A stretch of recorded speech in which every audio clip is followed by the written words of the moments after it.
Viewer discretion is advised. Don't stop believing. Hold on to that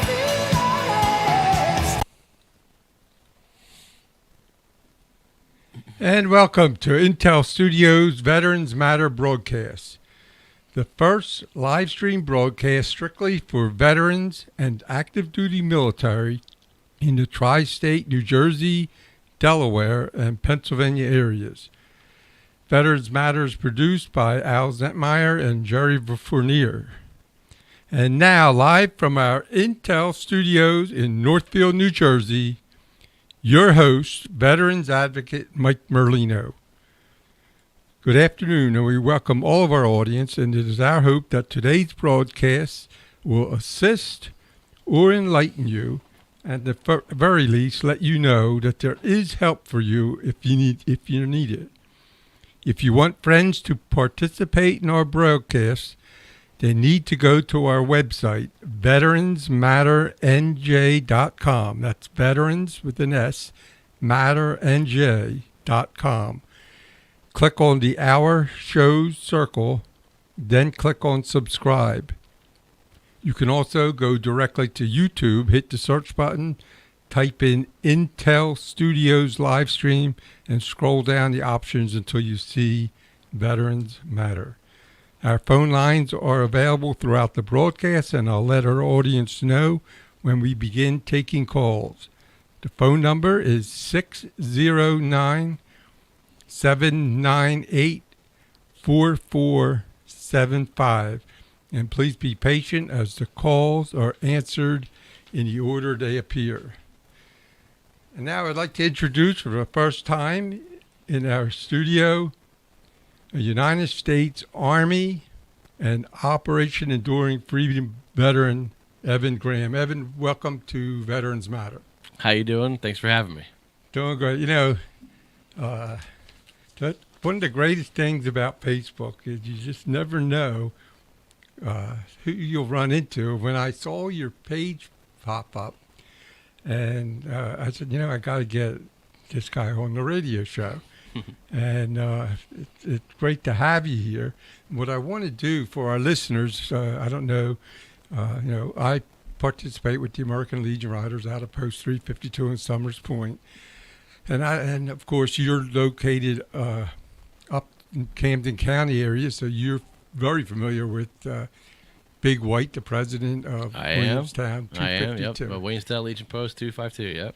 So those guys up there might know you a little better, but for the people down here, I want to take you back to maybe your high school years, before you're getting ready to graduate high school.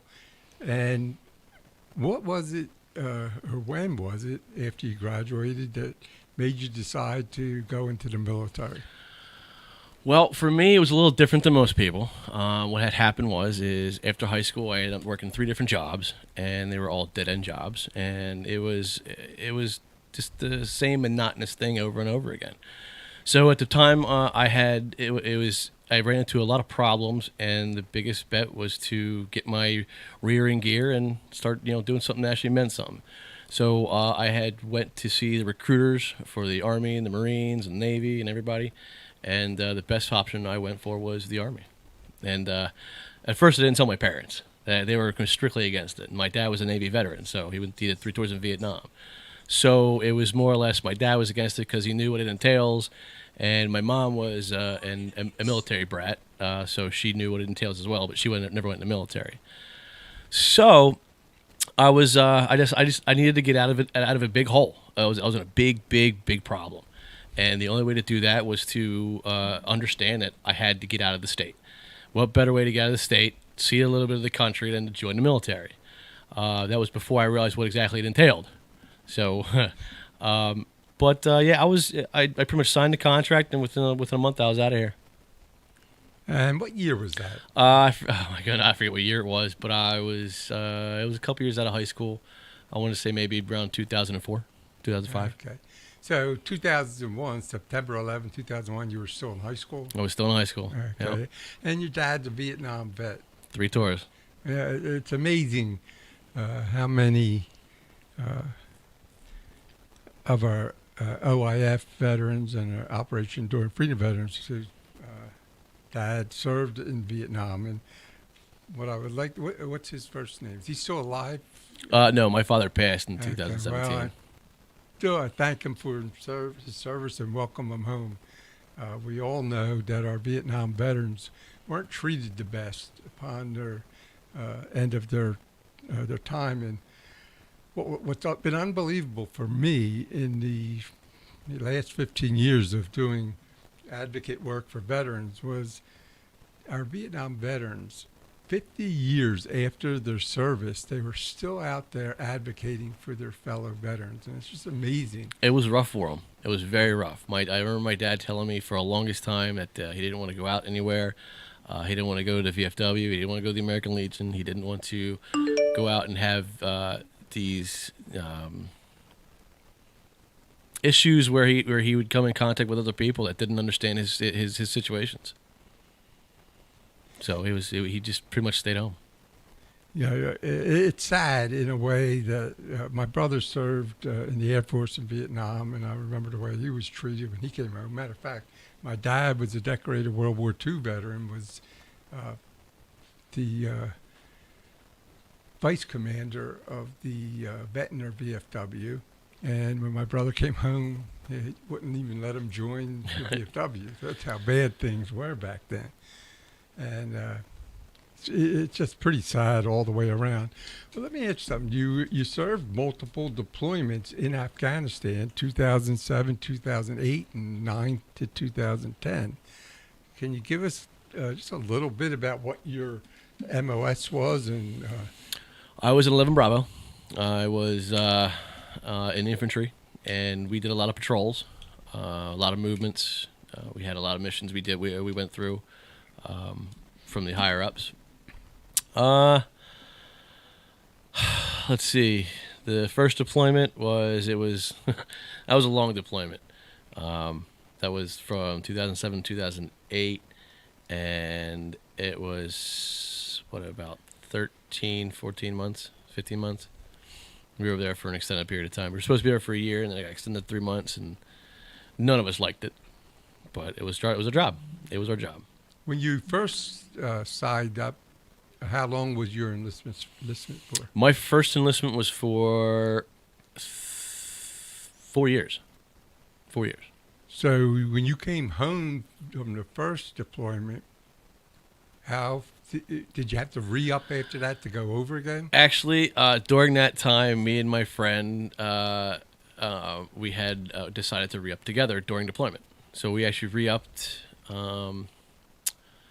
I think it was towards the end of our first tour in Afghanistan, and it was a mutual decision. It was a mutual decision. So we're going to do it together. We're going to do it together. So we signed up for another 3 years. And that's when you went to your second deployment. And was there a big difference between the two, or? No, not really. I mean, there were differences. The locations we were in, it was definitely different locations. But no, it was pretty much the same. We were grunts. We walked everywhere. Let me ask you this. This is a good question, because your first deployment was 07, 08 under then President Bush. And then your second deployment, 9 and 10, was under President Obama. All right, and then again you were deployed to Africa in 2012. Did you have be able to see a difference in the military between the two commanders in chiefs? No, not really. And the reason being is because he is our commander in chief. I mean, sometimes we have a saying in the military: you respect the rank, not the man. However, it's ultimately his decision. We follow our leaders, and when we follow our leaders that are competent, that know what they're doing, we have very good instincts on following them. You know, it's interesting because as we got to the end of President Obama's administration, the second administration, I've had naval commanders in that were very distraught because he had weakened our Navy so drastically. And there's a big correlation. You could see the same thing happening today with our Navy. Well, unfortunately, I can't talk for the higher ups. I was like I said, I was a grunt. I was one of the lower peons. So our decisions weren't. I wouldn't say they weren't taken in for granted because they weren't. We had our own opinions, but it was. We didn't have that type of communication when we went through the higher ups. They had the information got trickled down, and then any information or any matters that needed to go up had to go up. Go up to the chain of command. So I mean, we've done at Fort Bragg. When I was in Fort Bragg, we had George Bush come through and do a review ceremony. It was a long, hot day. We were all out in stage parade, and it was it was a long wait. And then after that, it was just you got back to your companies and you went on about your day. I read your bio, and you've seen combat on multiple occasions, and you're a Purple Heart recipient. Can you if you'd like to, just recap what that? Yeah, it was a night patrol in Afghanistan, and it was part of a continued mission that we had to get into the village, and the sun had dropped, and we were under night visions, and we ended up coming out of one of the compounds, and me and my team leader ended up taking grenade fragments, and then we got pulled back behind a wall, and after that it was pretty much a blur till the next couple days. So the only thing I remember is getting in the chopper and flying out, and once we got back to the hospital, it was the next day. And it was that all was blur. your second deployment, correct? That was my first deployment. Right, then you went back again. Yeah, Wow. after all that time, we went back again, but it wasn't by choice. Well, whenever I talk to guys in the military, I'm just amazed at not just the love of country, but just the way you feel about the camaraderie of serving. The connection you get. Yep. And so it really doesn't shock me. It also doesn't shock me that after you got out of the military, you got very involved with the American Legion, the VFW, but you were also a firefighter for 20 years and an EMT for 8. Was it a volunteer department or a paid department? All volunteer. All volunteer. I never really got paid for it. And you worked for the New Jersey Department of Transportation.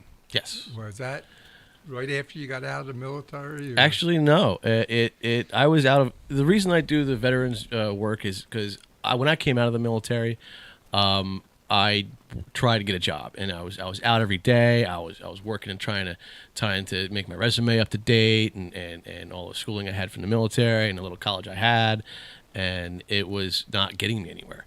And it was to the point where I was collecting unemployment, but I was just still trying to get a job, and nothing was popping up. I was trying to apply everywhere. I was trying to apply to different states. And after about 15 months, about a year and a half, I had my first child, and I was in another rut. So I ended up going to a job fair at Fort Dix, and I was still in the same process of trying to get a job. But these were all apprenticeships. They weren't paying anything, and a couple of them were just local volunteer work. And I'm like, well, I need a job.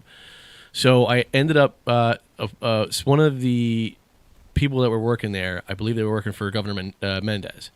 That they were orchestrating this whole job fair, and he finally came up to me and he looked at my Purple Heart and asked what unit I was with. And I told him I was with the 82nd.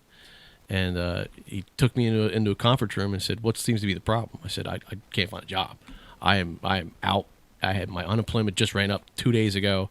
I am not collecting anything. I have not even a 1-year-old, and I'm stuck back in a rut, right where I was back before I joined the military." So he ended up asking me a couple questions, and I was, of course, a grunt. I did a lot of grunt work. So the main question was, do you mind picking up, dead animals off the side of the street or picking up any trash? I said, no. I said, I have no problem doing manual labor. So They said, go see this person up in Trenton, and they work at the DOT headquarters. And I went to go see that individual, and again, she went through the whole interview process, and said, when are you able to start? And I said, I could start today. And she said, no, you need to go meet the supervisors and stuff. So I went down and saw the supervisor for the yard in Deptford. And when I got there, it was like lunchtime. I'm in a suit and tie. They do like grass, trash, road work. I mean, they're in jeans and t-shirts. And this day just happened to be one of the days they were fixing the tractors, and they had two of the operators there. And I walked in a suit and tie, and they thought I was with like the headquarters department trying to check up on them or something. And I asked one of the guys, I said, hey, I'm looking for this individual. And he said, well, he's at the lunch right now. You're gonna have to, you can come back, or you're going to have to wait. I'm like, I'm not going anywhere. If this is a guaranteed job, I'm staying right here. So I stayed there for about a good 20, 30 minutes, and he finally walked in and pulled me in his office. And then he just got the email saying that I was coming down. And he goes, oh, you must be the new guy. I'm like, yeah. He goes, all right, when can you start? I'm like, I can start right now. He goes, you're not working in that. Like, you're in a suit and tie. You're not working in that. I'm like, oh, thank God. Do you have a spare, pair of jeans and a T-shirt? I'll start right now. He's like, no, go home. Go home. We'll see you tomorrow morning at 7:30. And now I used to start my days at 4 a.m. So I'm like, 7:30. That's late. I mean, what you want me here like 5, right? And he's like, no, 7:30. And I'm like, all right, this is going to be an adjustment. So that afternoon, I went out and bought a pair of jeans and T-shirts. I wore them for 3 weeks. Now, before we get into this, we're going to play this in honor of your service in the Army.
And back to Veterans Matter with my guest, Evan Graham. Evan, where'd you grow up at? I grew up in Stratford, New Jersey, Camden County. Pretty much born and raised. I was born in a hospital right around the corner from my house that I grew up in, and and had a nice childhood. So you've been in New Jersey? Bounced. Pretty much New Jersey the entire time. And then when I joined the military, I moved to North Carolina for a while, and then came back. Okay. Are you still working now with the Department of Transportation? Yep. 20-some years. No, it's only been 10 actually. How many? 10 years. 10 years. 10 years. You're younger than I thought. I got this job late in the game.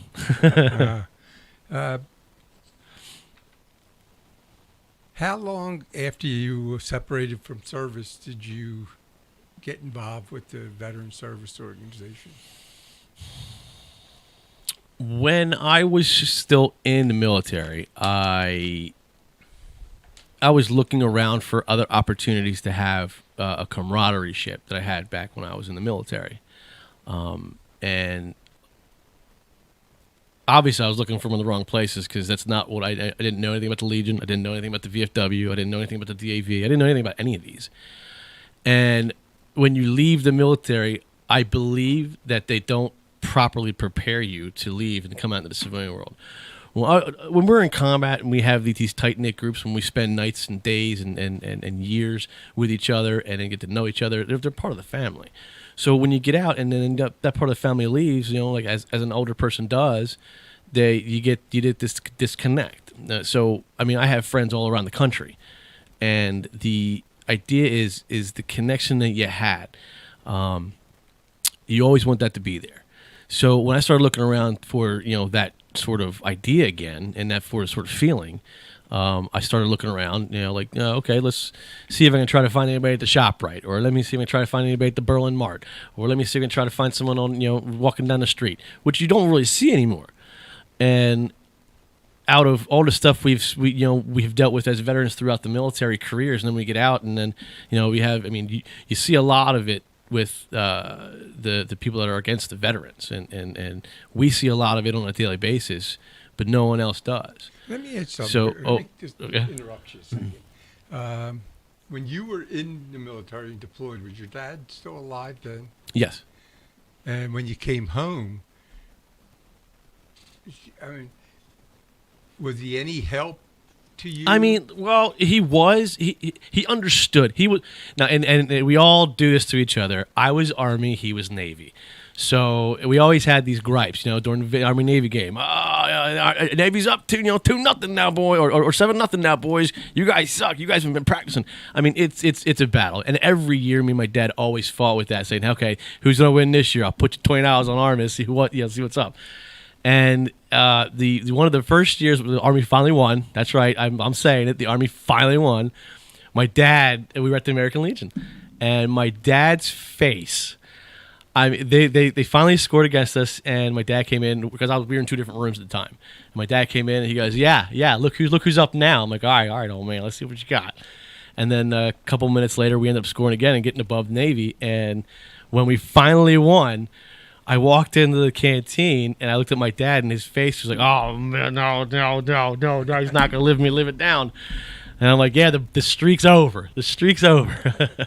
So it was always good, but talking to him about the things that I've seen over there and the things that we've done over there and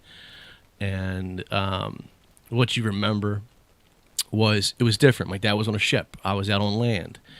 And of course, it was a different era. We had Vietnam veterans, and then we had Afghani veterans. So it was a lot of differences in between both deployments, between my deployment and my dad's deployments. And when he did talk about it, he would talk about all the good, fun stuff and all the stuff he did while he was on the ship. And he would bust my chops when I would call his ship a boat. And it's not a boat. It's a ship. It's a floating city. I mean, I remember all the good things we would joke about with it. But we would never try to talk about the downfalls and the trials and tribulations. It was kind of like our own little world we didn't want to really talk about. When you talk about how it was for you when you separated and you're looking for the camaraderie and the people, when I was doing this show out at Stockton, I can't even imagine for the life of me what it must have been like for our men and women coming home from Iraq and then Afghanistan, going to college. The GI Bill post 9/11 is a great. Oh yeah, absolutely, really absolutely. So almost everybody seemed like they were going back to college. But how it must have been so difficult to be around people that were 4, 5, 6 years younger and had nothing in common with you. So, Yeah. I mean, I didn't go to the colleges. I did a lot of online classes and stuff because we were always, we had. I think I was with the University of Phoenix for a few years, and I was still in the Army with that. So, but the University of Phoenix was an online class. We took a lot of online classes. So I've only seen like a classroom in college classroom just a few times. But even those few times, it's like, yeah, you've weathered. You're not the same person you were 2, 3, 4 years ago before you joined up. You've turned a different chapter into your life. So when that new chapter takes a beating on you for a couple of years, and then you come back and you look at everyone else, and they could be the same age as you, and they look, and you just look like you're beaten up. I mean, I know I have wrinkles before. I have wrinkles now that I haven't had before when I joined the military. And then after a while, it beats you up and beats you up and beats you up. And once you're done, you come out and you're seasoned. You're more aware, more in tune to what you got going on. And when you go to a college class, you're like, oh man, these kids have been doing this for years on end and years on end. And I took this break and now I'm trying to catch up. So yeah, it is difficult. That was one of the great things about Stockton's actually the fifth rated veteran-friendly university in the country. They do a great job, and we've had many of Stockton's veterans on our show over the years. One of the things that a lot of them talk about, I just want to touch base with you since you were a combat vet, and when you came home, were you still looking for that adrenaline rush? The adrenaline rush? Yeah, some seem to never get past that. It's not an adrenaline rush as most people say. I mean, I understand what you're talking about. It's not an adrenaline rush. When you're every veteran is different. We all have our own different problems. We all have our own different disabilities. We all have our own different combat experiences. For me, it was more or less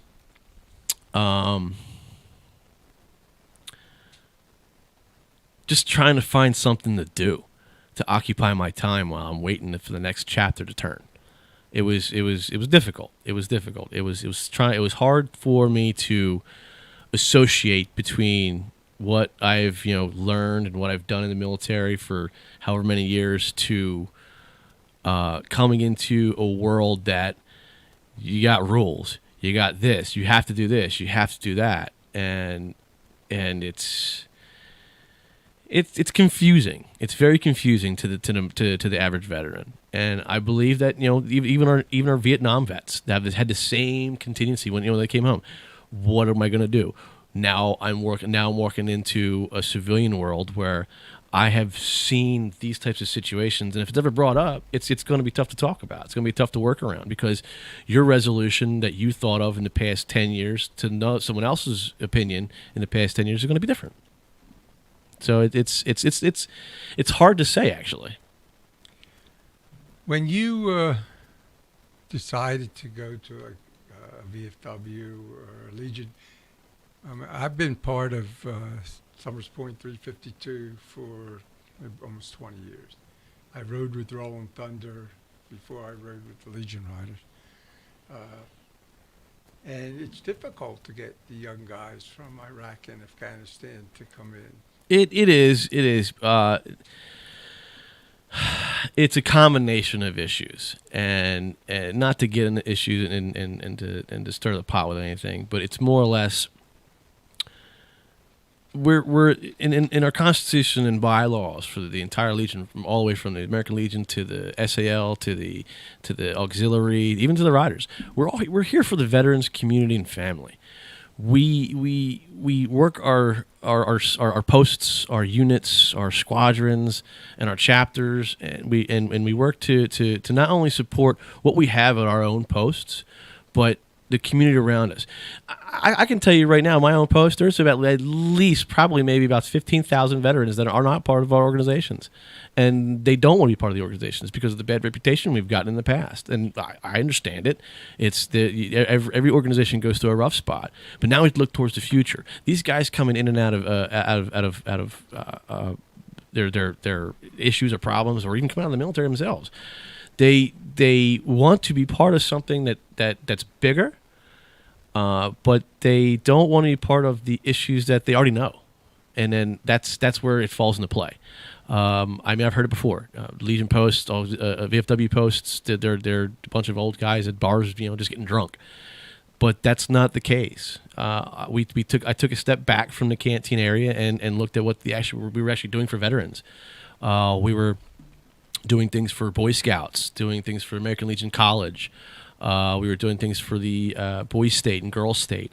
There was a lot of outside programs that we were actually using that no one really ever talks about. We kind of keep it to ourselves, and I want everyone to know about it. Like we do things for the high schools and the elementary schools and the picture parade and the picture contests and the parades and we do a lot of things for our veterans in the community.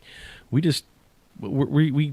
I think we kind of use the veterans mentality and kind of keep it hush hush to ourselves, and it should be praised. It should be paraded around, saying not only did we come back from combat, we're trying to live our families in the best way possible, but we're also going to help with the community. We're not just going to sit back and watch you, watch you guys struggle, in your own communities and not, get any benefit out of it. A lot of people. I mean, I've had people on the show. You probably know them all. Kenny Hageman. I know Brian Kenny. Wiener. Mm-hmm. John Hinker, who was commander down in Belle Plaine for a long time. One of the things that you have with the newer veterans today, from Desert Storm to Iraq and Afghanistan, you just have this feeling that they're not going to come around until they start having problems. And Vietnam veterans were like that. Of course, they were derided by their older veterans, but they really didn't start joining and getting involved until they started having issues, whether it was Agent Orange related or PTSD related. And then, of course, as we all know, they're not going to let another generation go through what they did. The way I see it is it's a cycle. It's a cycle. When we first started in 1919 with the American Legion, it was the World War I vets, and when they started, it actually started in France. When they moved it down and around to the Americas, and we had state commanders and national commanders, and we started bringing stuff down. Every generation goes through this type of cycle. The guys who went through World War II, they when they would join the American Legion or VFW, it was they were like who you newbies coming in, like we want you out. This is our location. This is our establishment. And after a while, you get a couple of the guys that have been there for a long time, and they start getting interested in what the new generation brings in. So then you start filtering them in. So it's like a big filter. And then when you start one, they start bringing their friends, and it starts to grow a little bit. And this happened multiple times, not just when they between 1919 and 1930. It happened when the Vietnam guys came in, to the World War II guys, and then when the Korea guys were there. I mean, it's a never-ending cycle, and it's always going to be a cycle. We're going through one right now, and the American Legion, we harp on membership, and we're always looking to either retain membership or move forward with membership, and it's. We have to be able to take what we put into this. There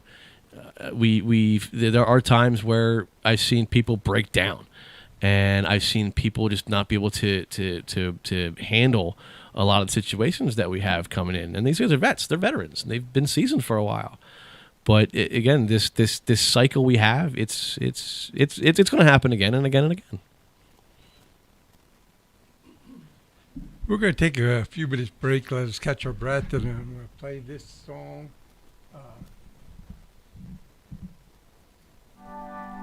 This is in honor of September 11th.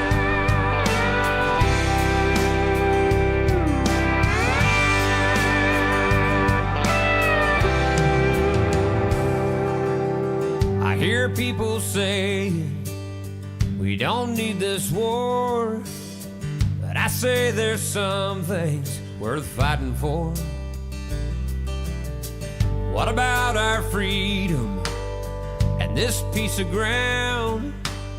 We didn't get to keep them by backing down. They say we don't realize the mess we're getting in. Before you start your preaching, let me ask you this, my friend. Have you forgotten how it felt that day to see your homeland under fire and her people blown away? Have you forgotten when those towers fell? We had neighbors still inside, going through a living hell. And you say we shouldn't worry about Bin Laden. Have you forgotten?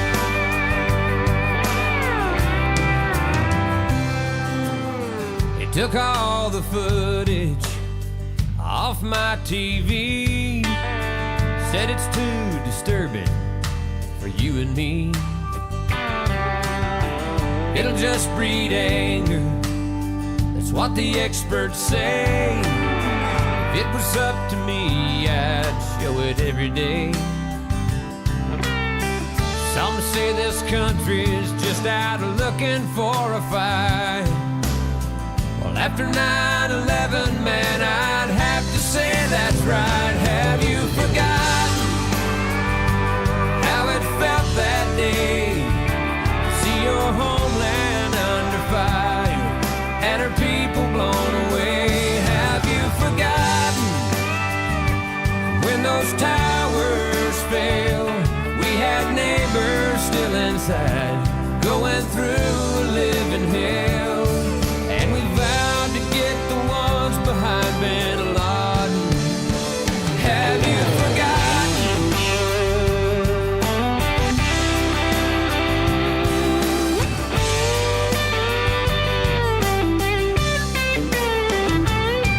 I've been there with the soldiers who've gone away to war. You can bet that they remember just what they're fighting for. Have you forgotten all the people killed? Yes, some went down like heroes in that Pennsylvania field. Have you forgotten about our Pentagon? All the loved ones that we lost and those left to carry on. Don't you tell me not to worry about Bin Laden.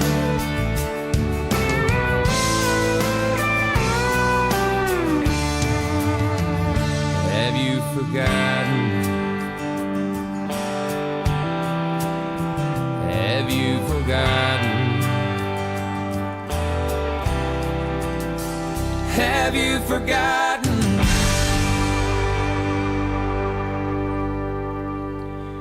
Have You Forgotten? Darrell Worley, a tribute to September 11th.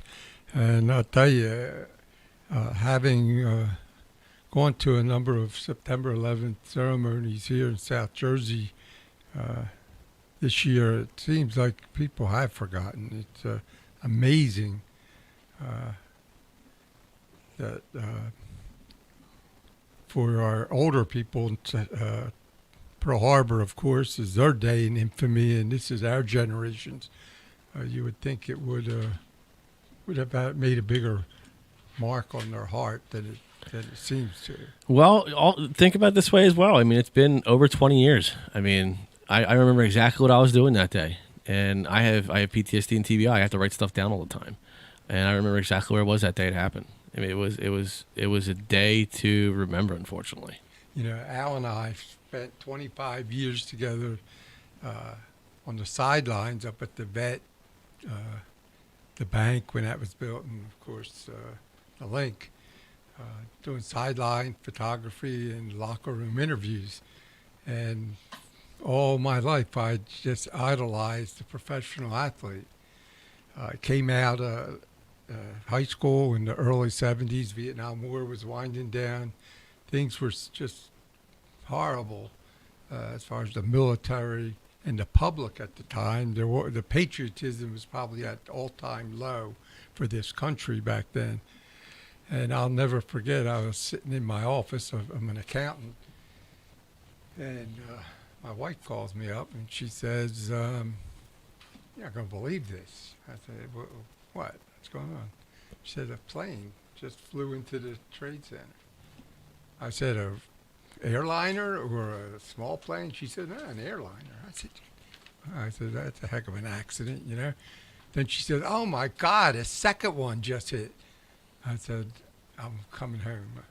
I had no doubt in my mind that we were under attack at that moment, you know. Yeah, that day I was in English class. I was a senior in English class, and it was we were sitting there, and someone comes yelling down the hallway. You know, there's a plane hit the World Trade Center. Well, have all of us like, well, who the hell cares? I mean, it's nothing important. And then our teacher was sitting there, and he's like, well, I mean, and every classroom had these big, huge TVs you had in the corner. And he turns CNN on because we all had CNN.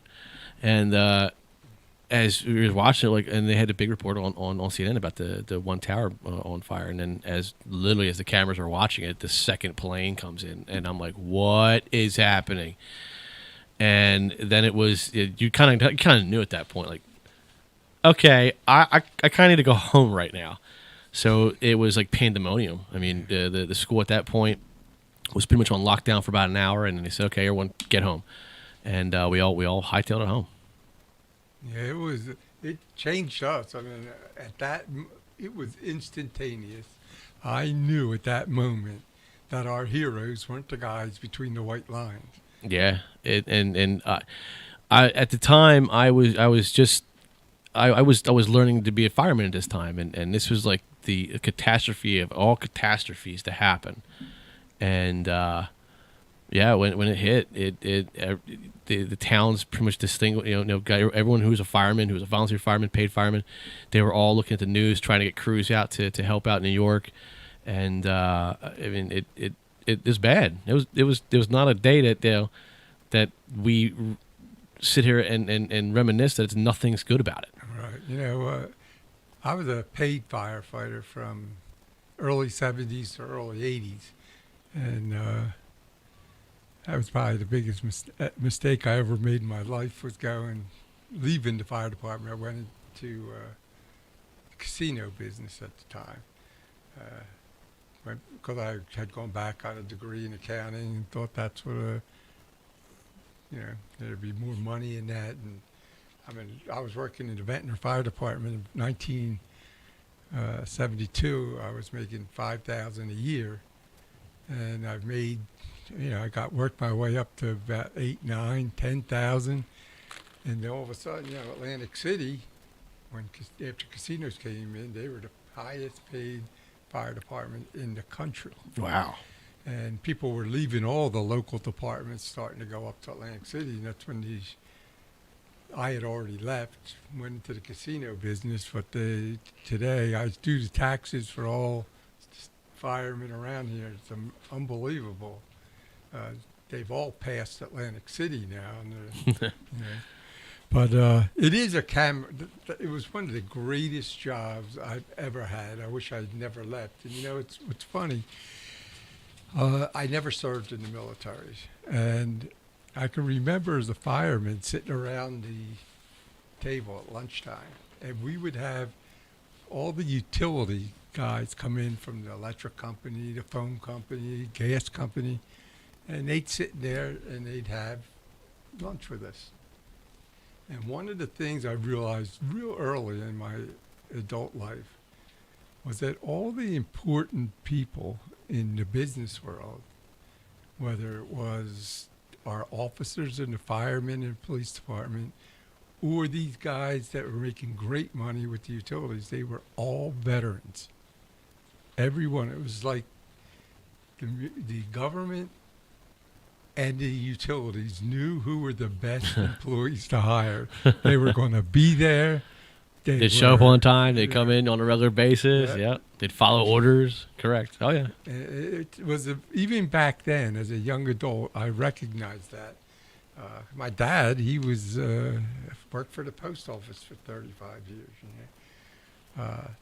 So it is unbelievable. And September 11th had such a huge effect on us.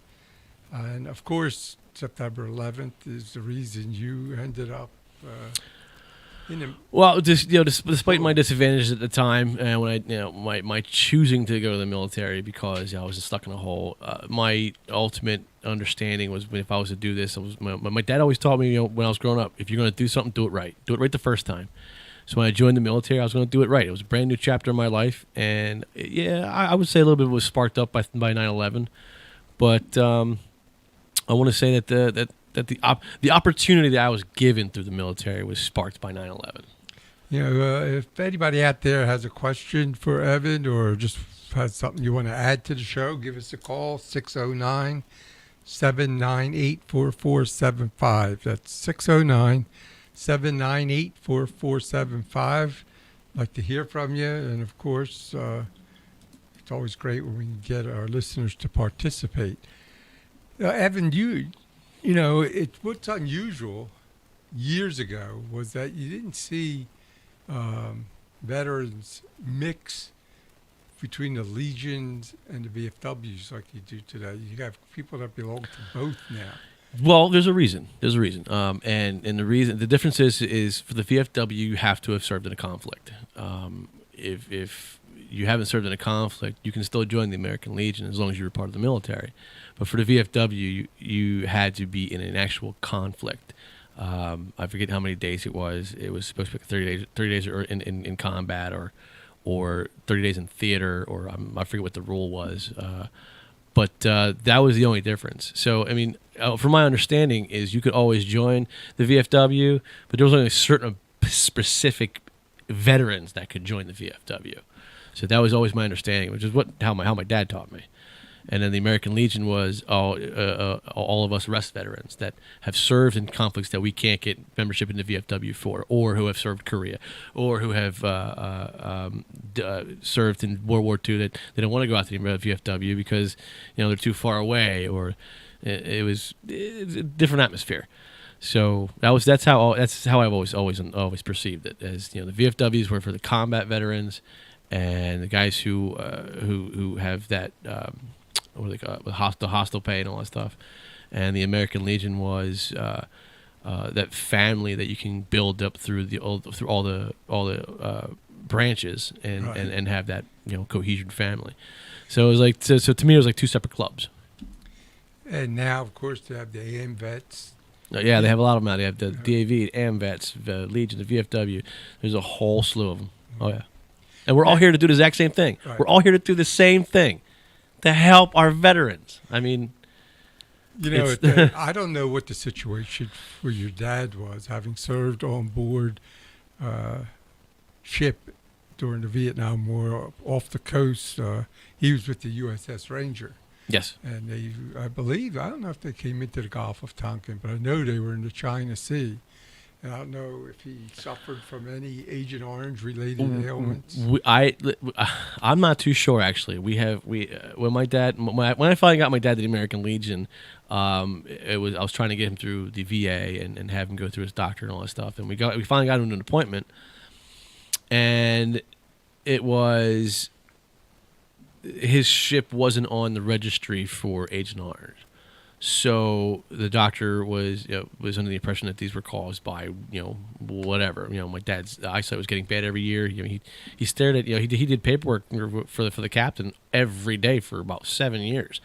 I mean, or 4 years or 5 years. I don't know his actual record. I don't have it in front of me. We don't talk about it much, and we didn't talk about it much before he passed away. But it was more or less like after his ailments coming towards the end of his life, he had a pacemaker put in. He's having a hard time breathing. I mean, there's a lot of the injuries that I think, in my own personal opinion, that were coming from the military. But he was a stubborn individual too. He wouldn't. Oh no, it's just I'm just getting old. It's arthritis. No, Dad, that's your knee. Let's go take a look at it and find out what's going on, because your knee's not supposed to look like that. Right. So it was kind of like a little bit of a force saying, hey, let's go see the doctor to find out all these issues and problems. And I know that's probably one of the reasons why some of these guys don't want to go see the doctor, because they're going to say, okay, we have all these issues. Well, I'm fine. I'm doing this. I'm living my day out, day in and day out. I've done it 1,000 times. We don't see it because we're not on the other side of our spectrum. We have other people to show us this, and find a different way to work around our own individual PTSD issues. Yeah, it was unbelievable for us here in our area. I can remember going back around 2010, 2011, when our World War II veterans are now in their late 80s, early 90s, and we were shipping them to Wilmington or Philadelphia on a bus without any toilet facilities, asking them to take a bottle with them to urinate. To me, I thought it was a horrible way to treat our veterans. And it took a big, long fight for a lot of the people, especially our the veterans that served in the communities with what would you call them? You have your county veterans boards and your You have your structure, yeah. right. And those guys worked for a long time for us to finally get a decent clinic here in South Jersey. When you hear some of the things that the numbers aren't high enough here in South Jersey to get a hospital, and you look at the line, really where South Jersey starts is above Ocean County. Ocean County's got the highest number of veterans in the whole state. So what did they do? They put Ocean County above the line, and of course that just destroyed the numbers here in South Jersey. So we'll never qualify for a veterans hospital here. But you guys aren't real far from the Philadelphia. From my house to Philadelphia is in a throwing straight distance. I'm 6 miles from the airport, but it takes a half an hour to 40 minutes because you got to go up 295, up 76, over 676, cross over the bridge, shoot back on down 85. Right. So it's like a process. I mean, I hate going to Philadelphia. I hate going there, and the reason is because it's depressing. It's very depressing. And it's not at all what you want to see a veterans hospital look like. I mean, it's not just it's not the individuals. It's morbidly depressing when you walk in there, and it's just. I mean, again, this is my own personal opinion, but I mean, we have clinics. I mean, or near us is Gloucester County is the one in Sewell. I go to that one, and for 60% of all my taking care of needs is usually through Sewell, but that extra 40% you have to go to Philly because it's mandatory. You have to go through Philly because they have the equipment. Right. We found there was like maybe 5 or 6 people involved back around 2010, 11. I don't know if you ever heard the name April Kaufman before. Mm-hmm. April was a tremendous advocate for veterans. And we actually did a petition drive in 2010 to get the clinic here, and we had over 10,000 signatures. And what was unbelievable, during Bayfest here in Summers Point, we set up, and I was shocked at the number of people who didn't care. The number of people who actually said, why do veterans deserve that? Or, why are they so important? It was really a shock to me. Yeah, I've heard multiple negative things about the military, and I don't actually know what to say about that. I don't because I can say this because honestly, I mean, they have the right to say what they want. Sure. I mean, we fight for that right. The right for what you guys did. And that goes for anybody. I mean, I don't have any discrepancies or any issues with any gender, race, or anything else. It's you have your own opinion and you have it's your life. I mean, me personally, I mean, it's more or less. It's just we're supposed to be here for everybody. Like our if you want to know who the veterans are and what we do as American Legion or the VFW, read our Constitution. It says right there. We're here for our veterans. We're here for our families. We're here for our communities. I mean, you can be the bum on the street and the president of the White House in this area and still be the same person and just be taken care of because you're part of the community. I'm not going to say anything. Mm-hmm. About that situation today. It was an example. It was probably a poor one, but really, all I'll say is this: I do this show for one reason. I do it because every single freedom and liberty that I and my family enjoy is because of the sacrifices that you guys have made, and I don't take that lightly. I come from a family that served in the military. My dad liberated Buchenwald when he was. I've seen pictures, things that were horrible when I was very young. My brother's attacked the air base in Thailand during the Vietnam War, and he thought he had a real safe job. He used to say when people, because he was in the Air Force, did you fly? He said, yeah, I was assigned to the GSD, the gray GMD, the gray metal desk. But every month they had to fly payroll over to Saigon. Listen, I mean, and this is where us veterans we dog on each other, but that's okay. We do it out of love for each other. Listen, you're absolutely right. I didn't get paid without them shipping that stuff in. That was S1, that was our Air Force, that was a whole bunch of slew of people to bring that stuff in. If you didn't get your supplies, I mean, I was in black fobs where our supplies came out of an airplane. I mean, they would drop them out of the back of an airplane. You give them a supply, you'd say, okay, here, this is what we need. Okay, wait 26 hours, and you're gonna get it's gonna be dropped out of the sky for you. So I mean, we can't do one without working with the other, no matter what it is. Navy. I mean, we've had rockets come from the Navy ships over on the land from an ocean we can't see. And the Air Force, whenever we call them, it's all, okay, where you guys at? Here's your 10-digit location. Let's go blow up some houses. I mean, we can't do it without each other. And that's what I try to get at. I don't care if you did paperwork in the Office S1 or S3 department and you were driving an aircraft carrier. We're all vets. We're all here to do a job and get the job done. And you don't get to pick and choose where you serve.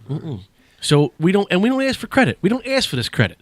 Our credit is with us at the American Legion or at the VFW, or actually with our groups or our families that know us and have been with us for a long time and know our sacrifices that we've done. It's how we live our lives as veterans. And like I said, I don't speak for every veteran. I don't speak for every veteran. Every veteran has their own issues and their own problems, and they have to work through them themselves. I just know, for me, it was. I want to have someone I can talk to and have an out, have a place to vent. And I mean, it's whether you have a service dog and talk to him 24 hours a day, or you sit in an office building for 8 hours a day, come home, have a cup of coffee and dinner with your girlfriend at the table, and talk about the good day. And you leave all the bad stuff out, and then when you sit there and you look at and all the bad stuff comes out anyway. Whether you're outside drinking with your friends or you're outside sitting there talking to your girlfriend and you're drinking wine or whatever it is, the bad stuff's going to come out anyway. So why fight it? You talk about the good stuff, and then when that issue or problem comes up, you talk about it and you discuss it. Well, we're on the same page there. I appreciate what you say, and I don't take your service lightly. When you first joined, I guess it was the American Legion Choose Landing Post 281? Yep, Stetzer Lamartine, Legion Post 281. Yep. And you worked your way up to Post Commander. I did. And when you look over the years from there, you were also with the VFW. Were you commander of any post? Yeah, I was also the commander of the Stratford Post 7365. And so you have a really good understanding of what's going on in our veteran service organizations today. I would say I have an understanding. I don't know what's going on on a day-to-day basis, but I have a good understanding of what entails. That's why it was so interesting to have Ken Hageman or Brian Weiner here. One of the issues I had first-hand knowledge of working on was in 1991, they formed the Agent Orange Act. And then in 2001, inexplicably, the Congress took the Blue Water Navy veterans off the rolls. And I imagine, I don't know this because I never talked to the politicians that did this, but I imagine 2001, because they served not in country, they probably weren't starting to suffer as many issues as are in country. So they probably figured they didn't need the benefits. And then, of course, within 4 or 5 years, our Navy veterans started having the same problems. But it took 18 years to finally get the Blue Water Navy veteran back on the roll. That's sad. That really is sad. I was always in the impression from my father that Asian origins was. Like I said, I don't speak for all the Vietnam vets because I don't know what. I mean, I was never exposed to it, and even the guys in the blue water ships, the guys on the aircraft carriers and whatnot, they were actually farther. From what I understand, is they were actually in close enough to land where they can get a whiff of this stuff. I mean, they were bathing in it, air carries drinking water. exactly. I mean, they may be out on the ship, but where are they getting their supplies from? I mean, they're not going to go all the way to the United States to get the supplies. Their supplies are right there. And then they have submarines and instead of bring the stuff and more ships to do the same thing. So you're creating a current of air, and that current of air, the guys that were overseas in the blue water and so on and so forth, they probably got a whiff of this. I mean, there's no doubt about it. And you know, but but the way I see it is because they were so far out to sea, quote unquote. I mean, they're not susceptible to get it. Well, I hate to break it to you, but if you look at the ocean currents and the air currents throughout the and where these ships were positioned, they could clearly get that. well, what bothered me the most when this was all happening was that the Australian Navy always gave their veterans the benefit of the doubt. If you served in the waters off Vietnam and you were starting to suffer this group of injuries. Yeah, then well, you had it. unfortunately, I had to pull the card. That's a different government. I mean, that's a totally different I government. understand that, but if they recognized that their Navy was at risk, we certainly should have. It shouldn't have taken 18 years and the death of so many. Just over 58,000 names on that wall in Vietnam, and over 300,000 Vietnam veterans had died to date from Agent Orange related injuries. That's just. The numbers don't add up, right? They Yeah. don't add up. Let me. I was always under the impression, and I will gladly believe this until the day I die. Every person who was in Vietnam, every person, when you were in that country, whether you're on a ship in the blue water or you were a river rat, you deserve compensation from the government. And the reason being is because not only is Agent Origins, but you were stuck in rice paddies and the jungles of this foreign country that we know nothing about, and we get dropped in for a police conflict to help out with the country. Well, I mean, these guys are going left and right, going getting killed and fighting with with the enemies and everything, and they come back. And yeah, not only were they spit on, called baby killers and everything else, but it was we went to go help a country, and we come back and we get treated like, and then they get treated like that. I don't understand that. It doesn't make any sense. Right. Oh, we weren't supposed to be over there. Okay, I understand, but we're there. It happened. No offense, it's the past. We have to figure out what we got to do for the future so it doesn't happen again. Right. Now, Evan, that brings us to today. Because you served there, that they're going to have the same type of issues related to the burn pits. Oh yeah, oh yeah. And I know what the burn pits are. I'm waiting for the VA to address the issue completely. Right. Personally, and I mean I know a couple people I can name 10 people off my hand right now who've been next to me doing the exact same thing at the burn pits. I mean, they were all different. Whether it was human feces, trash, we had to take care of these issues. Right. We didn't have trash people. We didn't have garbage, garbage men. When you left an area, you had to clean up, and then you put it into a burn pit, you clean it up, and then you continue mission. We didn't have trash people to come pick this up after us. So it was like, where are you going to put these expended rounds? Where are you going to put all this garbage? We had to burn it.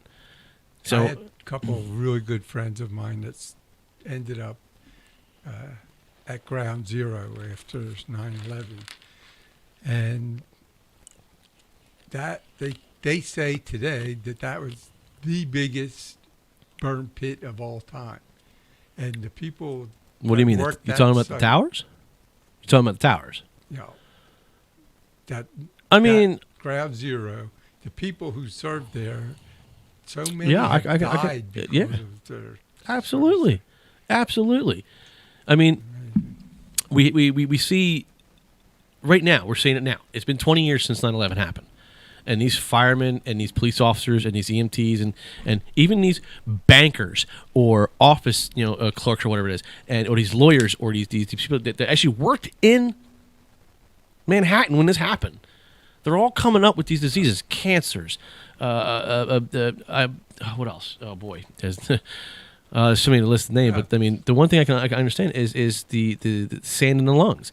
I mean, I had a friend of mine who deployed with me in Afghanistan, and he was one of the first people to have a combat jump in Afghanistan, and he came back after all these years.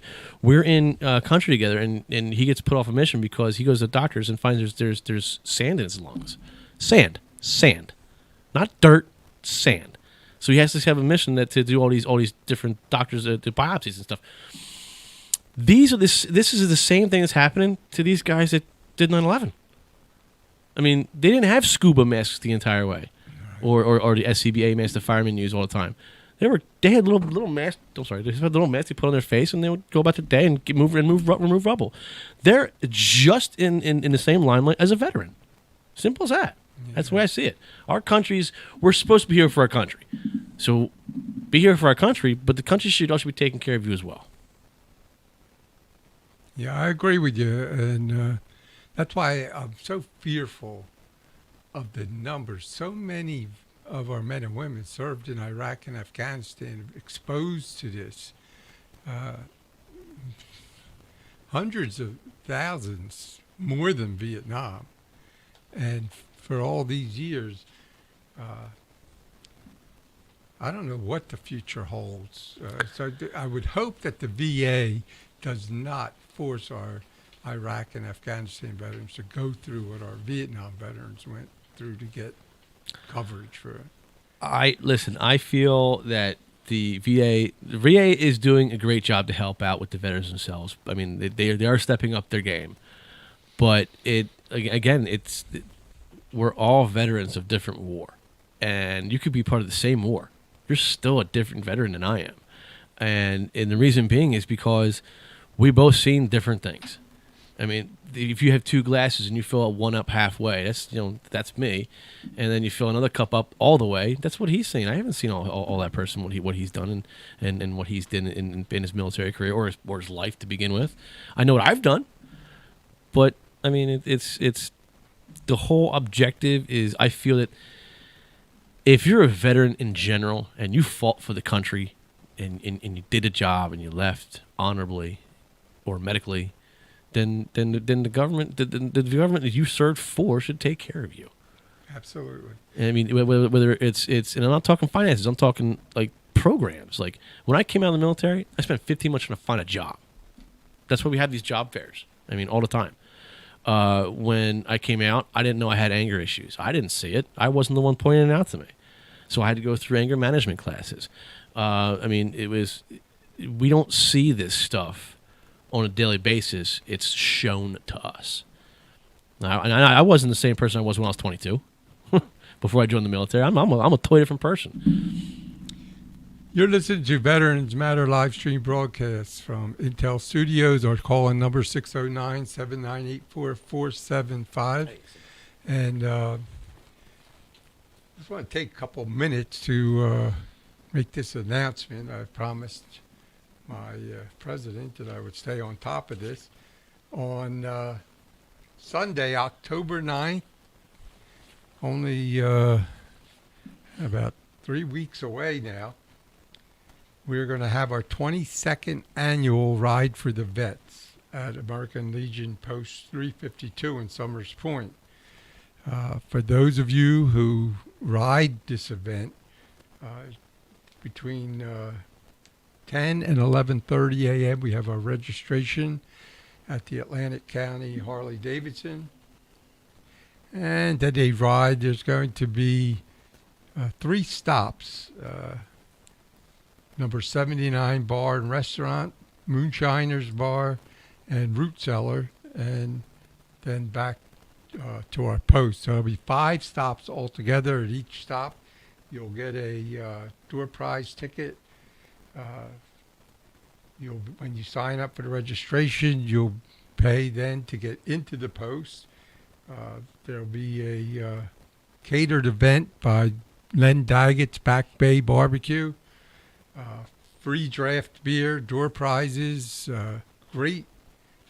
Absolutely one of the best bands in South Jersey. The Motts Creek Pickers have a great following. They'll be playing there. And the event goes from 1 to 5 p.m. If you don't ride a motorcycle and just want to go to the event, the doors open at 1 p.m. So that's Sunday, October 9th. At the American Legion Post 352, or if you're going to ride in the event, go to Atlantic County Harley-Davidson, 10 to 11:30 a.m. And I'll tell you, I've been to a lot of events around the state, and this is unparalleled. It's just a great time, great food, free draft beer, door prizes, 50-50, a basket of cheer, and just other different things that you really get to enjoy. And as you walk around, well, you got a leather vest on. Is that a Legion Rider's vest? Oh, yeah. Okay. Oh, yeah. Well, you get to rub elbows with all of our heroes. You'll see them either in the blue denim or the leather vest. I'd like to have you come out and support the Legion Riders. I'm not sure about how things are up in your area, but down here in South Jersey, our Legion Riders probably do more for our veterans than any veteran service organization down here. It's amazing how much work they do. I mean, whether it's providing or building a ramp for a World War II vet, or putting up a stair chair for a disabled veteran. They do so much. It's just unbelievable. And Tom Dixon's our president and can be reached at 609-839-9568 if anybody has any questions.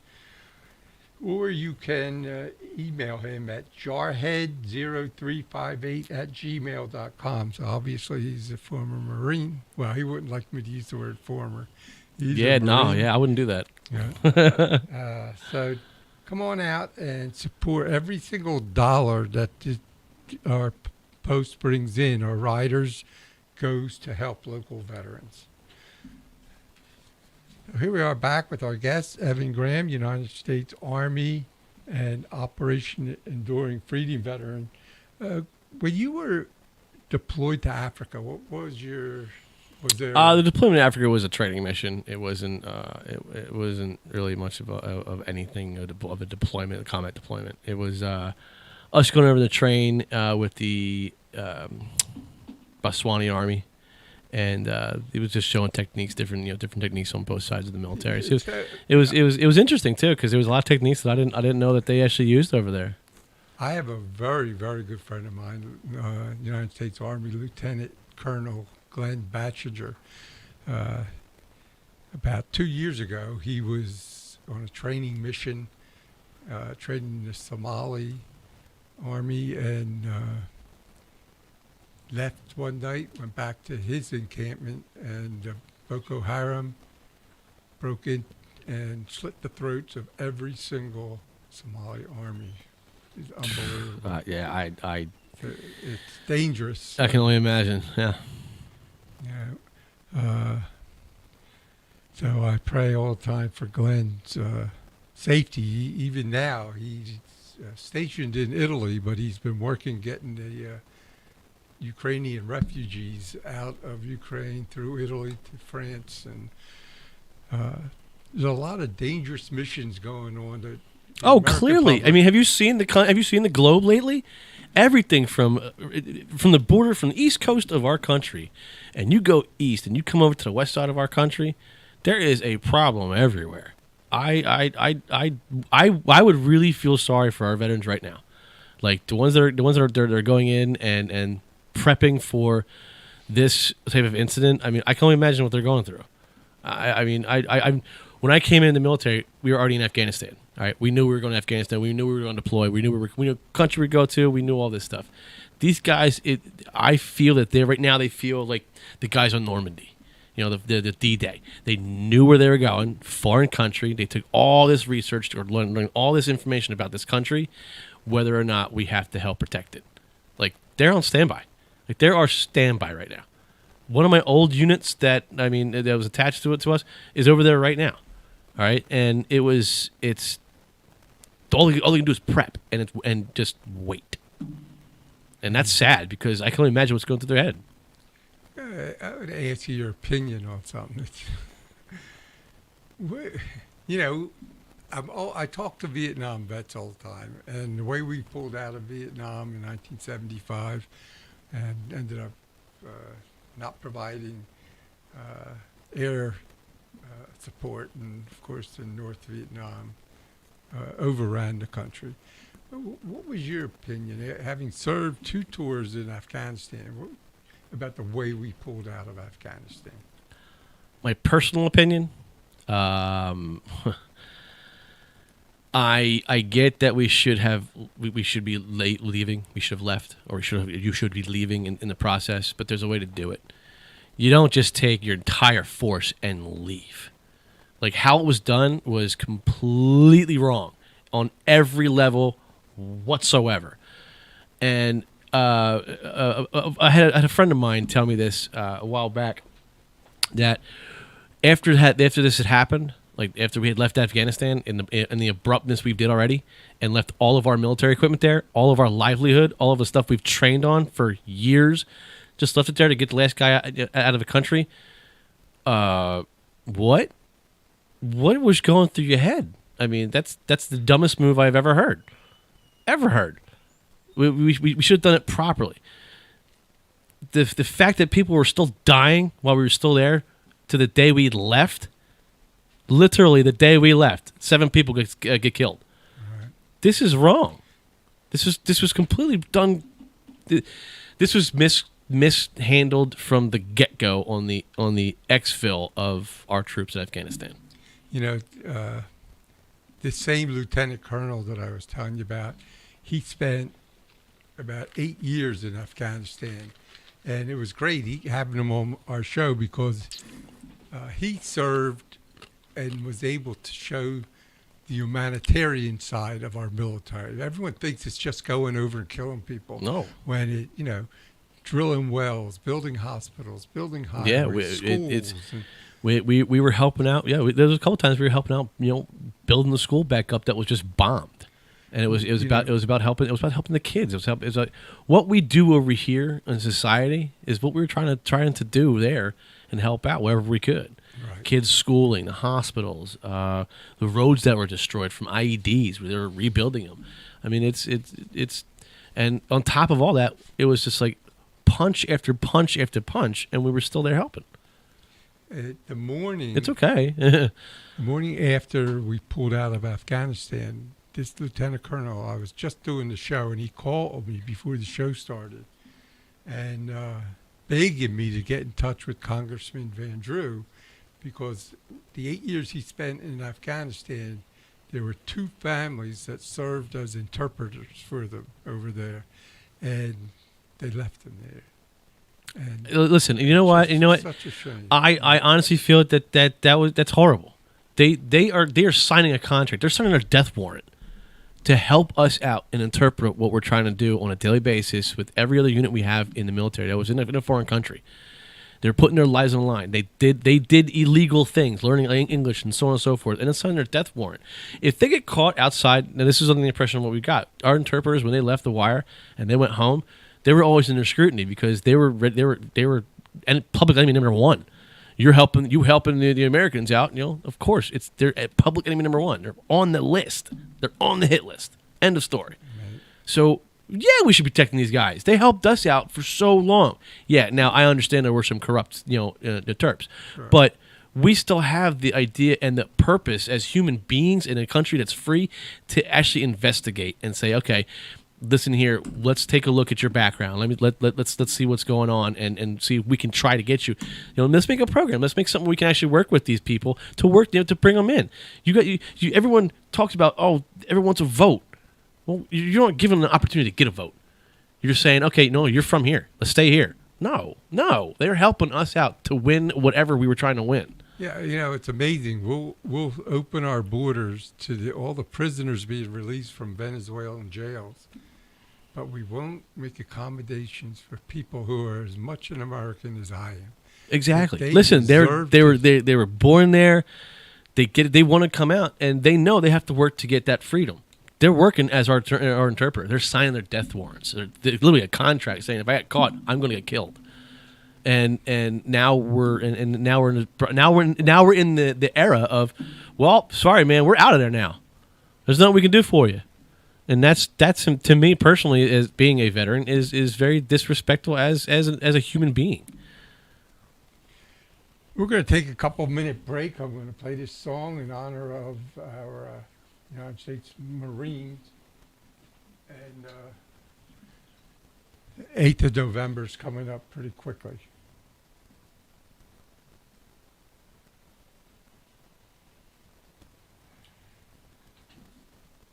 On November 8, 1965, the 173rd Airborne Brigade on Operation Hump, War Zone D in Vietnam, were ambushed by over 1,200 VC. 48 American soldiers lost their lives. Severely wounded and risking his own life, Lawrence Joel, a medic, was the first living black man since the Spanish-American War to receive the United States Medal of Honor for saving so many lives in the midst of battle that day.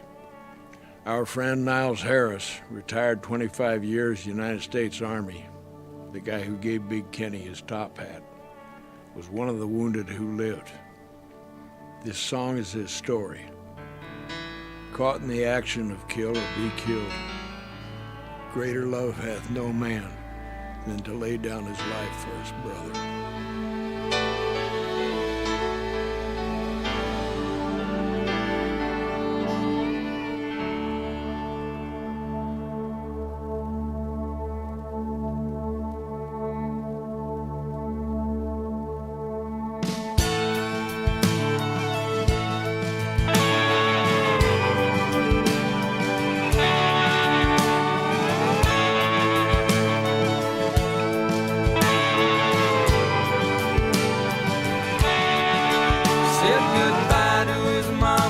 As he left South Dakota to fight for the red, white, and blue. He was 19 and green with a new M16, just doing what he had to do. He was dropped in the jungle where the choppers would rumble with the smell of napalm in the air. Then the sergeant said,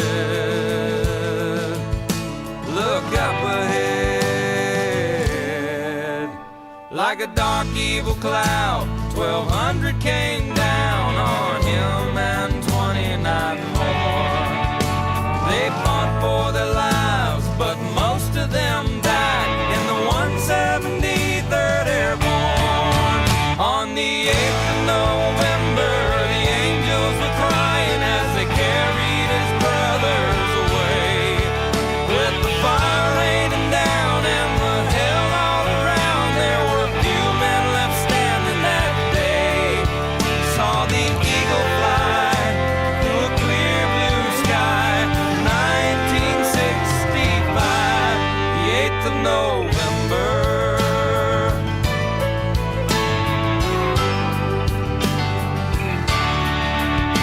Now he's 58 and his ponytail's gray, but the battle's still blazing in his head. He limps when he walks, but he's strong when he talks about the shrapnel that left in his leg. He puts on a gray suit over his airborne tattoo, and he ties it on one time a year.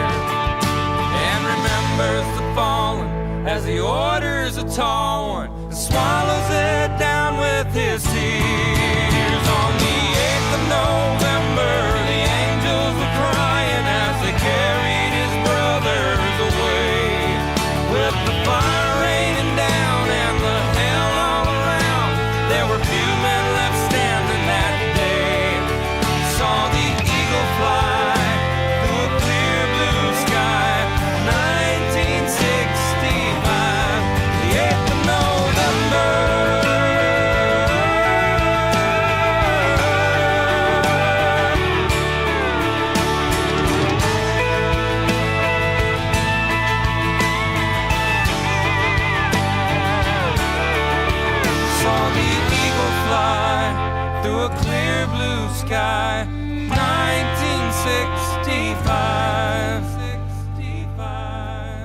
On the 8th of November, the angels were crying as they carried his brothers away. With the fire raining down and the hell all around, there were few men left standing that day. On the 8th of November, the angels were crying as they carried his brothers away. With the fire raining down and the hell all around, there were few men left standing that day. Saw the eagle fly through a clear blue sky, 1965, the 8th of November.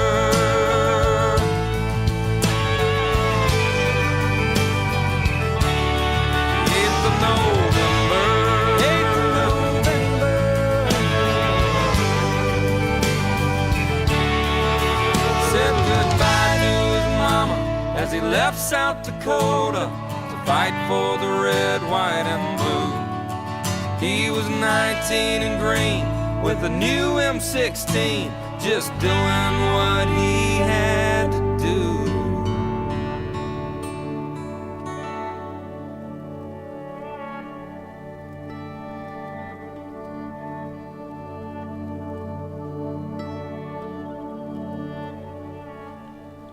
Welcome back to Veterans Matter live stream broadcast. This is Mike Merlino with my guest, Evan Graham. And we're sitting here talking about a lot of different subjects. But, Evan, what I wanted to talk about, the last part of your bio when you talk about your work with various veteran service organizations, the one that strikes me goes right to my heart because of my involvement with the American Legion Riders here, post 352. I was blessed to have served 6 years as a vice president under Dave Eastlack, and then I served as president for 3 years. And now I work under Tom Dixon, our present president, and just really blessed to be a part of it. One of the things that I had heard about but never really got much information on is the state program, the Department of New Jersey's Riders program. You are the chairman of that program. Correct. So we have the American Legion has been looking for a new program that they would like to start, and the American Legion Riders, since we've already have established chapters throughout the state, they wanted to see if they can push this forward. The current commander we have now for the department, think about it this way. I know a lot of veterans in the Legions are like, what are you talking about, state and department? State is department. Whenever you hear the word department, always think state. All right, if you're an American Legion officer, or you're new to the American Legion or the VFW and don't know the structure of the American Legion itself, whenever we talk about department, it's always state. All right, this is the state commander, the department commander, the department vice commanders. They work for the entire state. Now, how we have it broken up is we're mirroring the American Legion. Right now I'm currently working on getting all officers for the interim year, which is this year, 2022 to 2023. The interim officers are going to learn their offices. They're going to learn what to do in their offices and how to move the program forward. My objective from the department commander is to create a foothold into this new endeavor that we're going to do with a new program. With the first start of the key is to create the program itself with bylaws, which we have in play, and we're using that as a foundation for us to move forward with the American Legion Riders program. We are a program under the American Legion, all right, just like the Sons of the American Legion. We are an open book. Everything we do, the American Legion is aware of, and we ask for their guidance a lot of the time. For this new program coming into the state, yes, I am the department chairman, and the department chairman, what it does is a bridge between the American Legion department and the Legionnaires and the program. What they expect, what they want, and what we want, and we all agree to it. And I bring the information from the American Legion department to the riders program. And then I tell the director and assistant director, and then they disseminate out to the regional directors, and then so on and so forth. And that gets filtered down into the chapters. And now, of course, every program has, who's been doing it for a while, all have questions and concerns. And before we started in June at convention, we had, we had a Legion Riders gathering of the chapters. All right, that was a week before the convention, and that was just to try to get some chapters out to see each other, because not all the time south comes north, and not all the time north comes south. So we're trying to meet in the middle. We met in Spotswood, New Jersey, Spotswood American Legion Post 352 in Spotswood, in Middlesex County, which is pretty much smack dab in the center of the state, where we all can meet up and get to know each other, see new faces, and working the issues out that we have. And this past year was a good turnout. We wanted more, but again, it was our first time doing it. We have some things that are going to come up in the future for the American Legion Riders Department that are going to benefit the department program come the end of next year. And after this interim year, we're going to have the officers and get sworn in for a full term year. This way we'll do with the word interim. They'll be full officers, and then they're going to know their duties because of this year we have going on right now. Okay. Having run a Riders chapter, I was always aware, mostly because of the show, that there was a state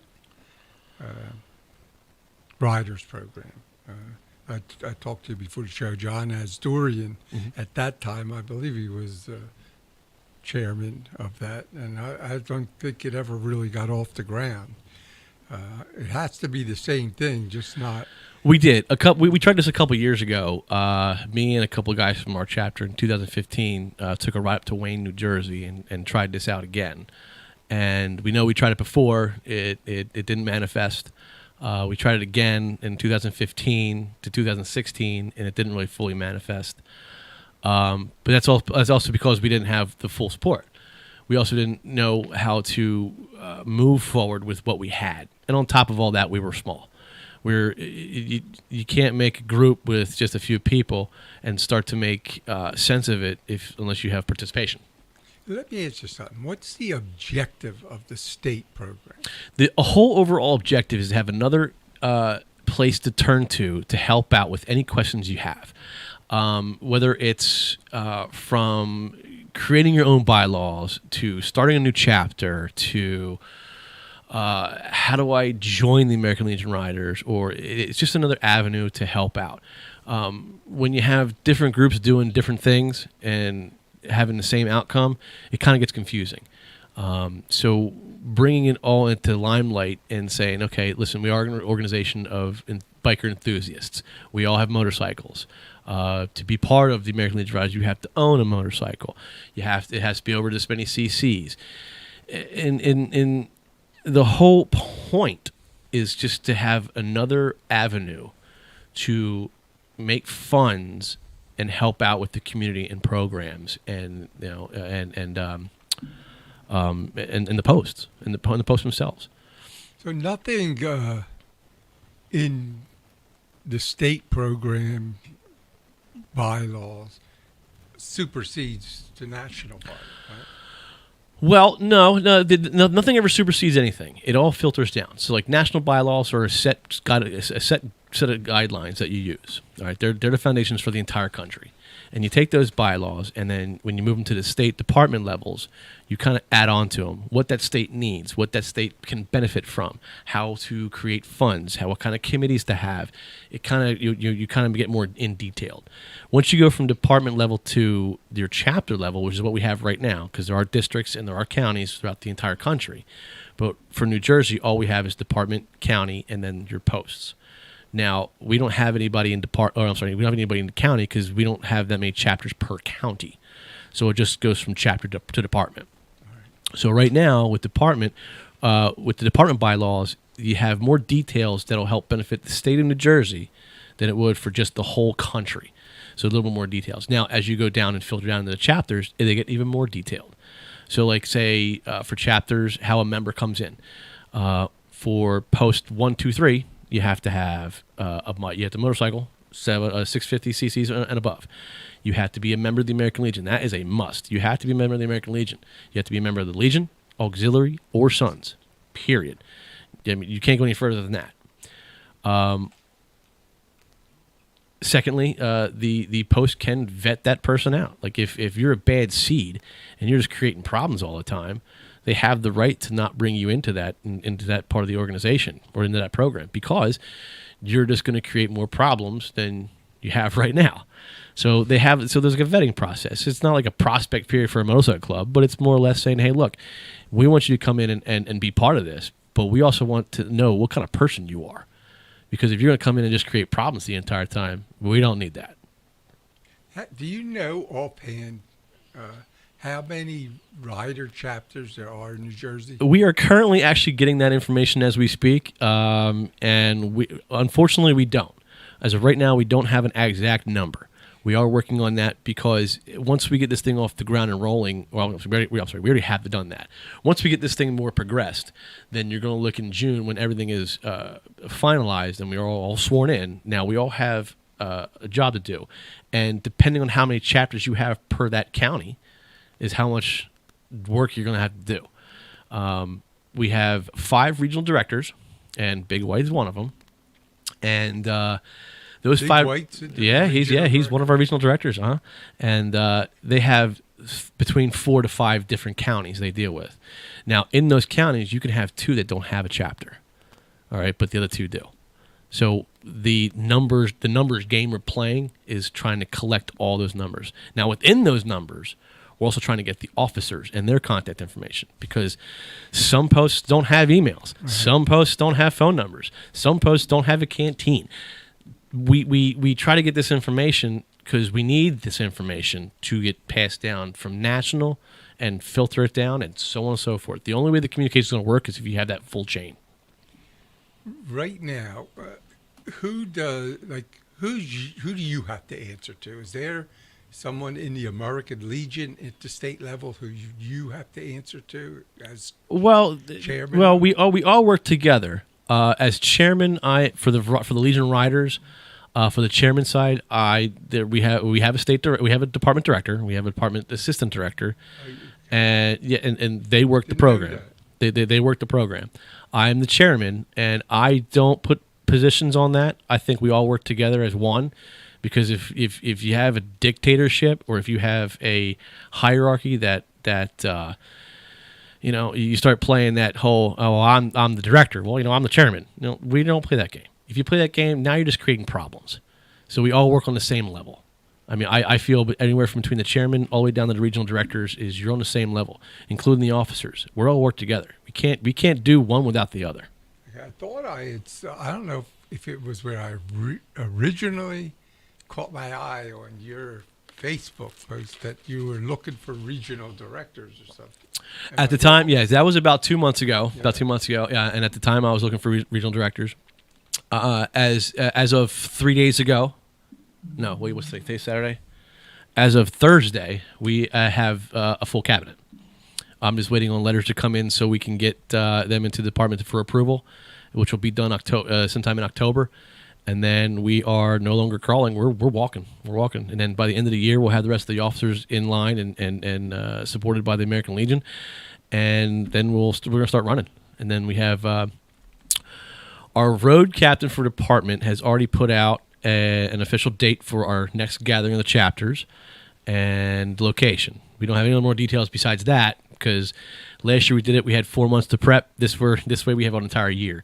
So he's trying to get all the information now and together to put out to the other chapters to get more involvement this year. Okay. Yeah. I didn't even know there was a. And listen. Okay. So today, who would you say, like our chapter in Summers Point and Wildwood's chapter? Who's your regional director? Your regional director would I think yours is Big White, actually. Big White? Mm-hmm. Okay. Yep. And he specifically asked for you guys because he knows all of you. And I respect a lot of his decisions. He's a very good guy. He knows the routines, and he works for me a lot.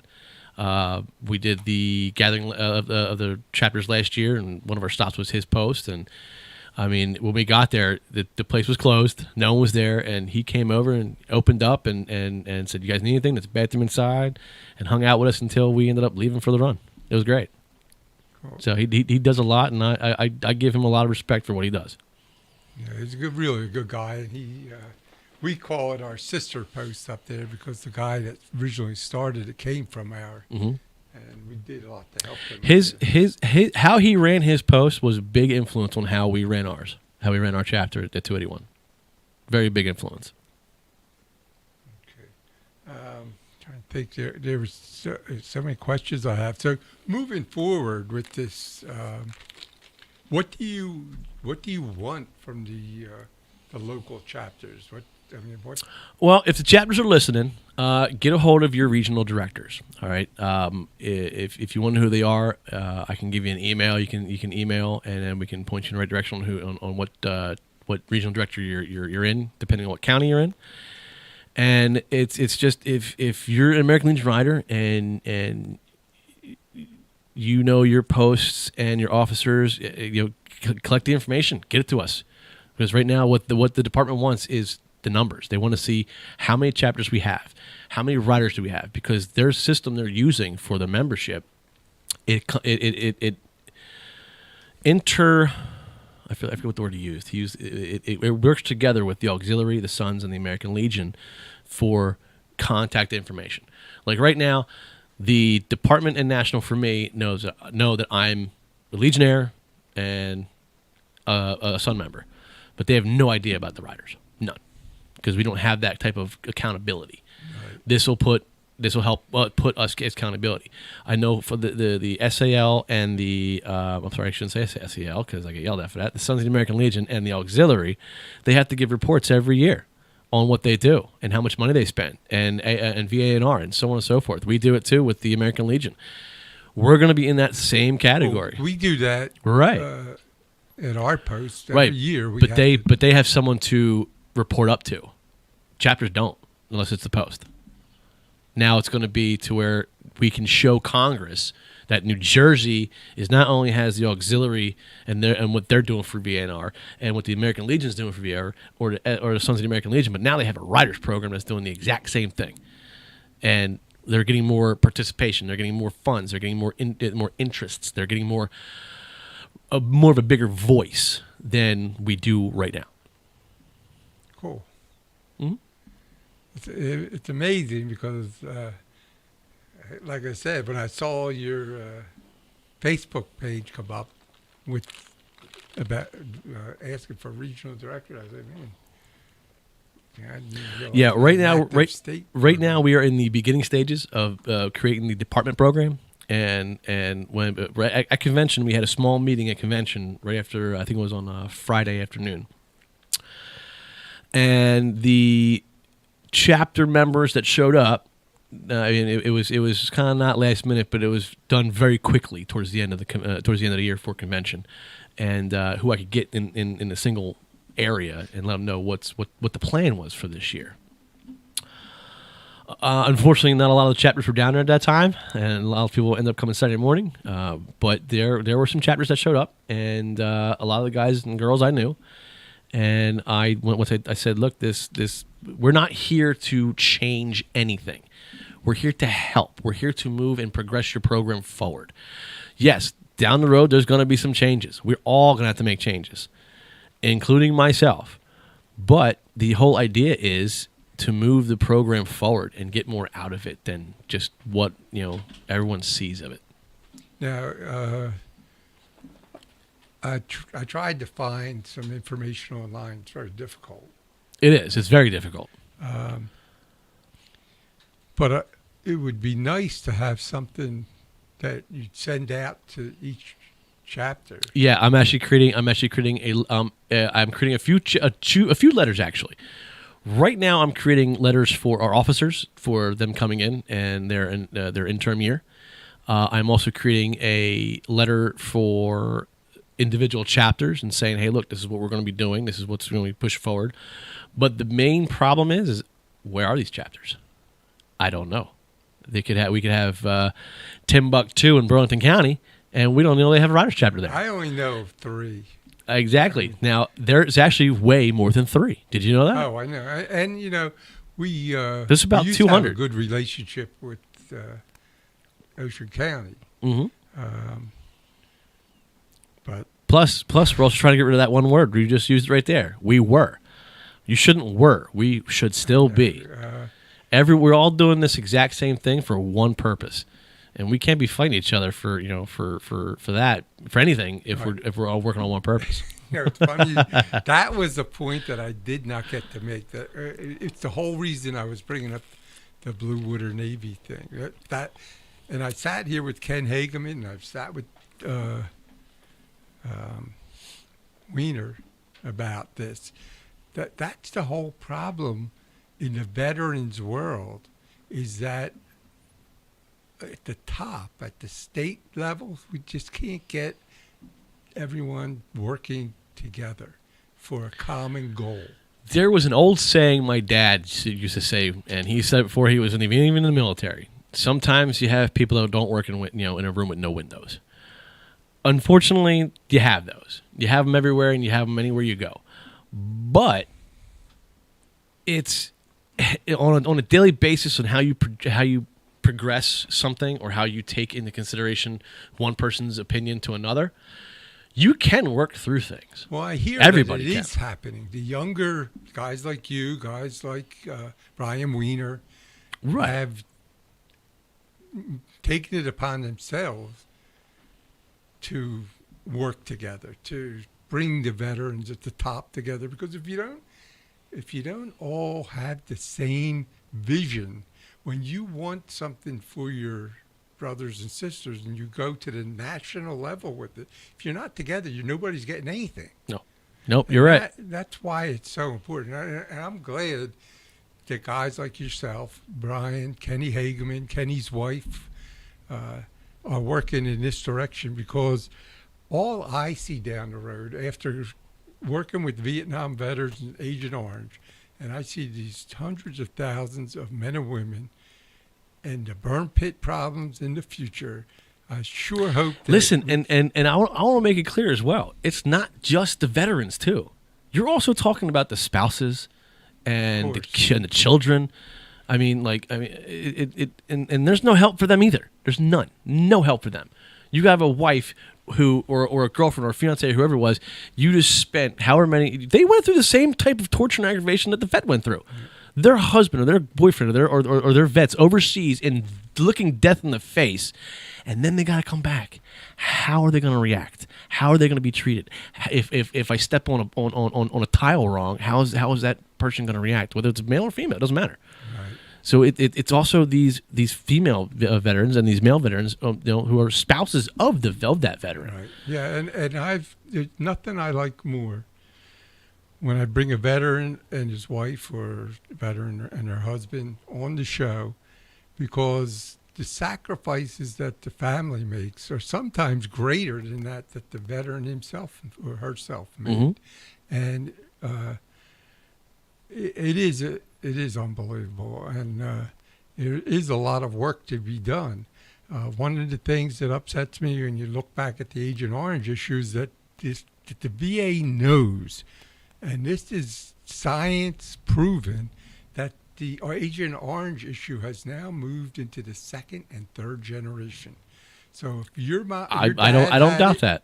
Yeah, you should make sure that your physician knows that your dad suffered from Agent Orange. So if something creeps up down the road, it's not just, it's something that they can rule out, not just look the other way on. I had a young couple in here. Their dad was a very good friend of mine, and he died from Parkinson's, got from Agent Orange in Vietnam.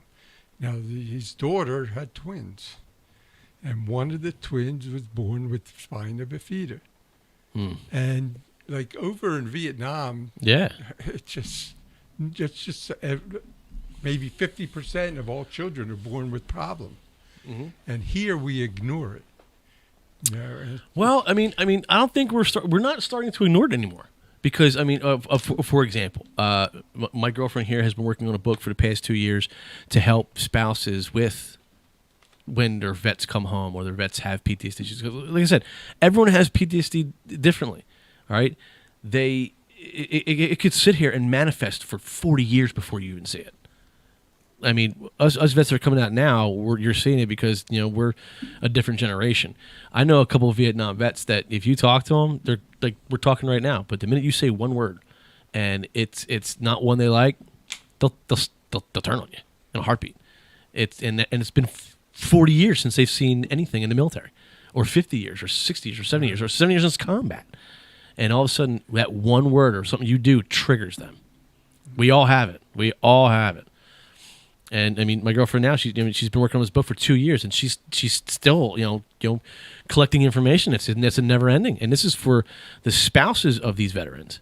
Like it's a never ending. It's an ongoing issue. Yeah. Let me ask you the biggest question, Evan. Would you do it again? What I do with the military service? Absolutely, I'd do it all over again. I'd make some changes to it, but I would definitely do it all over again. There were some decisions there that I had to look back and go, wait a minute. Yeah. Let's try that one over again. Well, we wind down here, and I want to thank you for your service and welcome home. Do you mind if I make a few announcements for a couple would love things? to. Absolutely. Sweet. All right. So I did want to make the announcement, that, of course, my girlfriend here, Jackie Finelli, she has a book coming out very soon to help their spouses of veterans to help out with PTSD and issues at hand. Also, I am from Chapter 281 in Gloucester Township, Central Libertine, and I wanted to let everyone know that we have I gotta find it first. I just had it. It's all on my digits here. Here it is. Our second annual, and pardon, I'm not too sure what the rules are for cursing here, but second annual Schitt's Creek Fall Hog Fest and MC Rodeo. This is hosted by the American Legion Riders Chapter 281. It is going to be October 8th, 2022, rain or shine, and the time's going to be from 1 p.m. to 7 p.m. The location's at American Legion Post 281 at 2101 Shoes Landing Road in Blackwood, New Jersey, 08012. And it is a $25 donation. It includes free food and some drinks.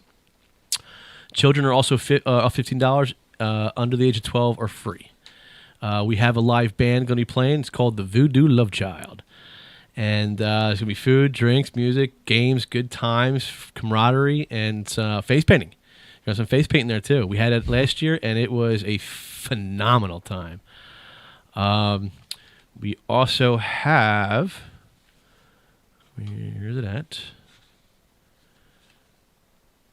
Now I'm just wasting airtime. Of course, you talked about the Legion Riders 352, the Ride for Vets. Again, that one's going to be October 8th. October 9th, 2022. Where is the other one? Oh, my goodness gracious. I had a bunch of them. One was from 493 from Mystic Island. I'm looking for that one now. And I mean, there's a lot of events coming up in the next month or two.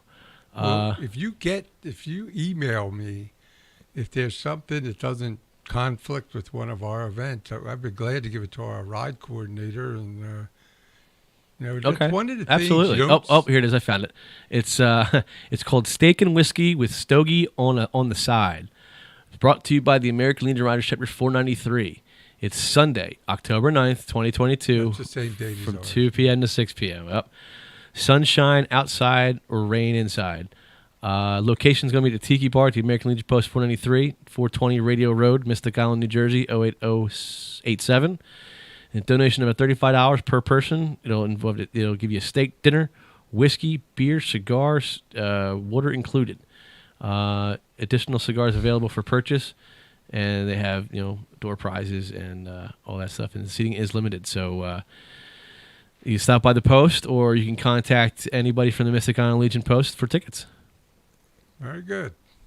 And that's pretty much all I see right now. We do have the Veterans Day Parade coming up for Philly.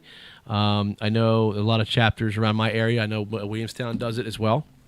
For the Veterans Day Parade, we all go over to Philly and do the parade. It's live on TV. We've been in there for a couple of years now. And they usually let us... usually go over with Big White. Yep. We helped out. Well, sometimes we meet him over there. Sometimes we go over there with him. There's a couple of times we met over at our post, and we went from our post because we're technically closer to the bridge than he is.